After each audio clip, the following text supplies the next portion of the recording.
Break the news. Ukraine drones destroyed Russian Tor SAM, January 13, 2026. Subscribe to Defense Reports, your go-to source for timely, in-depth military and defense reports.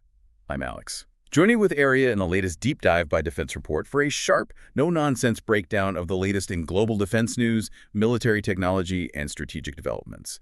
And today we're going to cover, we're covering how the new age of autonomous warfare is completely paralyzing Russia's most critical deep-line defenses. It's a huge topic. Our mission here is really to analyze this seismic shift in the balance of power that we're seeing from a wave of recent deep strike successes. And these aren't just isolated incidents, right? Not at all. We're looking at source materials that detail a really rapid, almost systemic evolution in drone warfare.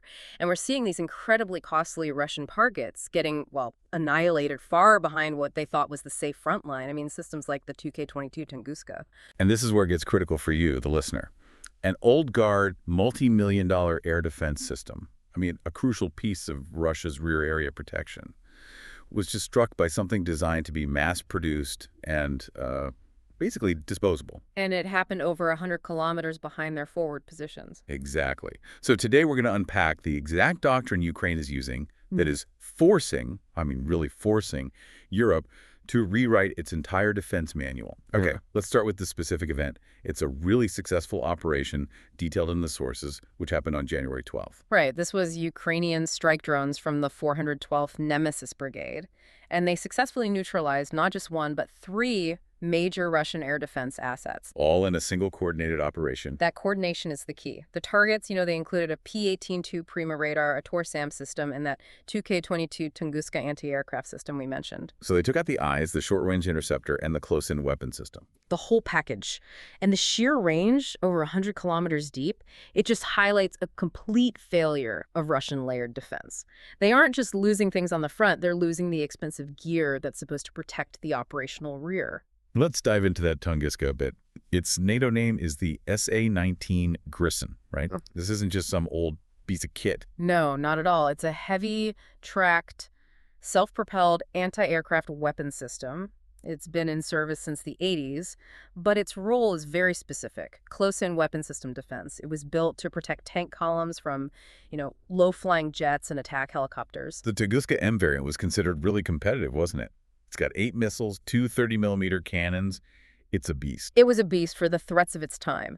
But here's the critical failure. This system, with a price tag of around, $16 million? $16 million. It was taken out by a weapon that probably costs a few $1,000s. A low-radar cross-section drone that likely came in slow from an unexpected direction 100 kilometers away. It's an expensive system optimized for the wrong threat. That cost disparity is everything. A $16 million target for a drone that costs less than a cheap car. That's not a fluke. It's systemic.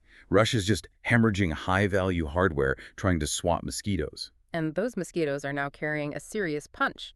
It points directly to this fundamental shift in Ukrainian doctrine, the sheer frequency and the depth of these strikes. It just confirms drones have moved from being, a support tool to the primary instrument of warfare. It creates this impossible dilemma for Russian commanders, doesn't it? It does. Do you put your expensive SAM systems near the front where HIMARS can get them, or do you put them way back where they're now vulnerable to these cheap long-range drones? And the answer to that dilemma is this concept we're hearing about, the drone wall. Yeah. That's not just a cool name, is it? It's a real A2AD zone. It's a profound engineering achievement, really. The drone wall is a multi-layered zone. It's about 15 kilometers deep, all along the front lines. And what makes it revolutionary is the integration. It's using sensors, thermal imaging, radars, all networked to allow for real-time detection and engagement in seconds. So the goal is to kill the enemy before they can even engage, and you do it all while keeping your own troops out of harm's way. Exactly.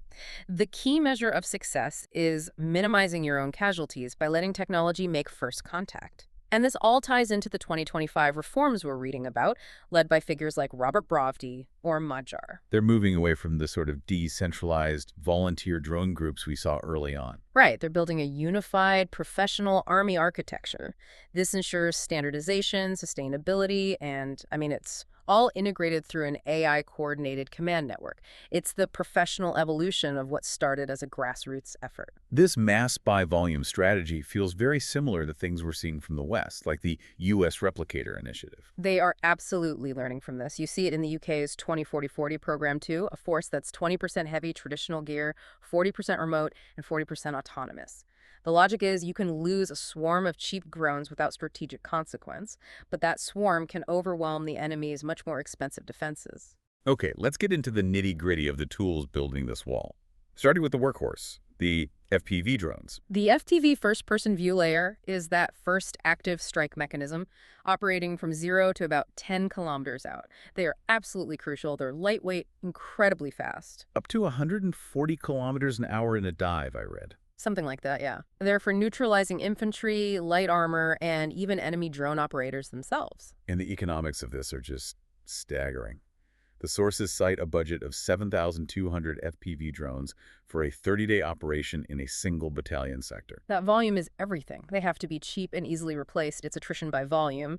And specific models like the Wild Hornets or the T-8 Colibri are chosen for things like jam resistance or payload. So the FPVs own that immediate battle space, but let's go back to that strategic hit on the Tunguska, 100 kilometers out. That's a different animal entirely. That's the deep strike architecture. These are fixed-wing strike drones operating from 10 to over 150 kilometers out. They're hunting the high-value stuff, logistics hubs, command posts, EW systems. What's fascinating is how they're not replacing conventional weapons. They're making them better.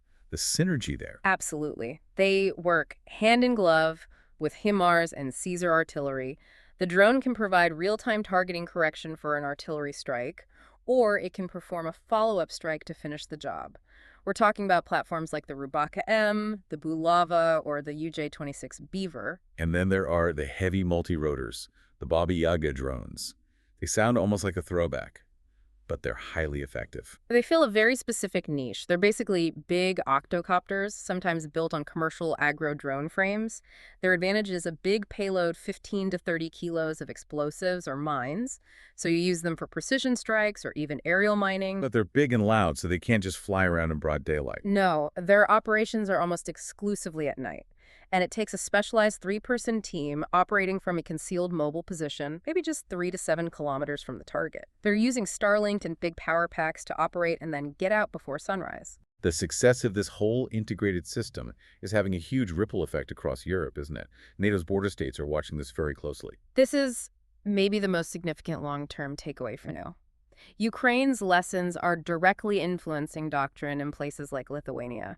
For a country with a small territory, this drone wall isn't just a good idea, it's considered an absolute necessity. You can't rely on slow, static defense anymore. So this doctrine is becoming the technological backbone of their physical border defense, the Vitatis Magnus defense line. Precisely. And the core of that is a very sophisticated, multi-layered counter-UAS system. A CUAS system. It's all integrated into their main command and control network, what we call C5ISR. Right, the command control, communications, computers, cyber, intelligence, surveillance, and reconnaissance network, the whole nervous system. Exactly. It has to combine soft kill methods like jammers that confuse drones with hard kill assets, interceptor drones, special ammunition, even lasers. But the biggest challenge is the cost. The economics are just unsustainable under the old model.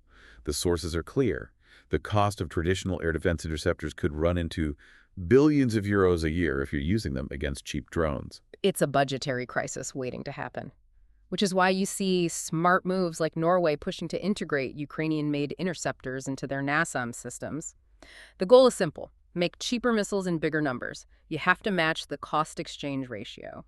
And that economic pressure is the perfect bridge to our final segment, because these drone strikes are doing more than just destroying hardware. They're accelerating the logistical and financial strain on Russia itself. That's the strategic impact.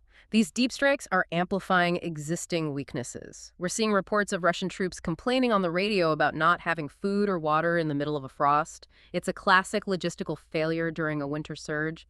Some are even calling it Napoleon's mistake. And the pipeline is feeling the wounded, too. A huge problem, a systemic lack of evacuation concepts for the wounded, what they call a 300. And you see the strain far from the front. Russian Railways freight traffic has reportedly hit a 16-year low. That's a huge indicator of industrial slowdown. which then translates into budget shortfalls back home. Yes, the sources point to financial stress in regional governments, like Khakassia and Saratov, where they're seeing collapsing tax revenues and they can't pay public sector employees. The cost of this war is eroding their domestic foundation. And that strain makes them even more reliant on partners like Iran. The Iranian connection is vital. Reports confirm Iran has supplied Russia with something like $2.7 billion in missiles since late 2021. Not to mention huge numbers of Shahed-136 drones and the tech to build them. It just underscores how much Russia's own industry is struggling to keep up with this new kind of attritional warfare. So, to synthesize all this, the takeaway is pretty clear. The modern battlefield isn't defined by the number of tanks anymore. It's defined by networked warfare, speed, and the ability to strike high-value assets deep in the rear with low-cost, coordinated, unmanned systems. Ukraine is mastering this, and it's forcing a rapid modernization of NATO strategy in response. So given these successful strikes 100 kilometers behind the lines and all this evidence of Russia's economic and logistical struggles, how long can Russia really sustain its multi-million-dollar air defense systems against a drone force that's built on a principle of, basically, mass at no cost? It makes you wonder if the next breakthroughs will be measured in territory or just in broken budgets. You've been listening to Defense Report by Alex and Aria, where we analyze the latest in military strategy, global defense, and advanced weaponry. Subscribe to Defense Reports, your go-to source for timely, in-depth military and defense reports. We'll catch you next time.